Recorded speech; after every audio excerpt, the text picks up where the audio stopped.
ఈరోజు ఏపీకి సంబంధించి కేబినెట్ సమావేశం అయితే కనుక జరుగుతుంది. కొన్ని ముఖ్యమైన విషయాలపై నిర్ణయాలు తీసుకోబోతున్నారు. అంతేకాకుండా ఆంధ్రప్రదేశ్కి సంబంధించి బడ్జెట్ కూడా త్వరలోనే ప్రకటించబోతున్నారు. అది ఎప్పుడు ప్రకటిస్తారో ఏంటి ఆ వివరాలు కూడా తెలుసుకుందాము.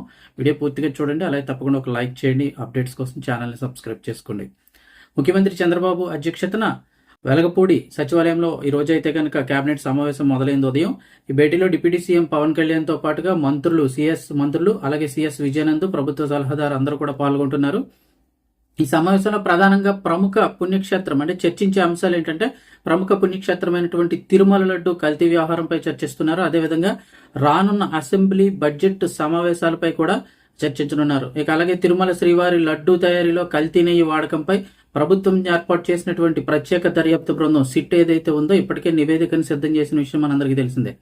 ఆ రిపోర్ట్లోని అంశాలు, కల్తీకి బాధ్యులైన వారిపై తీసుకోవాల్సిన చర్యల గురించి చర్చించబోతున్నారు. ఇక అలాగే సిట్ చేసిన సిఫార్సులపై కూడా కేబినెట్ ఇవాళ సుదీర్ఘంగా చర్చించనుంది. అదేవిధంగా ఈ నెల 11న అసెంబ్లీ బడ్జెట్ సమావేశాలు అయితే ప్రారంభం కానున్నాయి. ఇంకా ఆంధ్రప్రదేశ్ సంబంధించి బడ్జెట్ అయితే కనుక ఫిబ్రవరి 14న ఆర్థిక మంత్రి పయ్యావుల కేశవ్ అయితే కనుక పూర్తి స్థాయి బడ్జెట్ అయితే ప్రవేశపెట్టబోతున్నారు. దానికి సంబంధించి సభలో ఏమేమి అనుసరించాలి, వ్యూహాలు ఏంటి, ప్రవేశపెట్టబోయే కీలక బిల్లులు ఏంటి, వీటన్నిటిపై కూడా ఈ రోజు మంత్రివర్గం అయితే చర్చించనుంది. ఇక అలాగే అమరావతిలో ఆర్టిఫిషియల్ ఇంటెలిజెన్స్ అంటే AI university, AI living labs కు సంబంధించిన ప్రతిపాదనకు కూడా ఈ రోజు కేబినెట్ ఆమోదం తెలిపే అవకాశం ఉందని చెప్తున్నారు.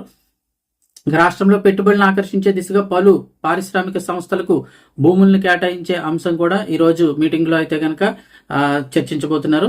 ఇక అలాగే సూపర్ 6 హామీల అమలు, నిధుల సర్దుబాటు, అలాగే ఇతర అభివృద్ధి పనులపై మంత్రులకు సీఎం చంద్రబాబు దిశానిర్దేశం అయితే చేయనున్నారు. సో ఇప్పుడు రాజకీయ పరిణామాలు కీలక.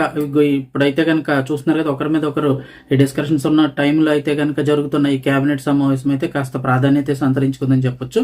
ఇంకా మీటింగ్ అయిపోయిన తర్వాత దేని మీద నిర్ణయాలు తీసుకున్నారేంటి నెక్స్ట్ వీడియోలో తెలుసుకుందాం. ఛానల్ సబ్స్క్రైబ్ చేసుకుని పక్కన బెల్ నోటిఫికేషన్స్ ఆన్లో పెట్టుకోండి.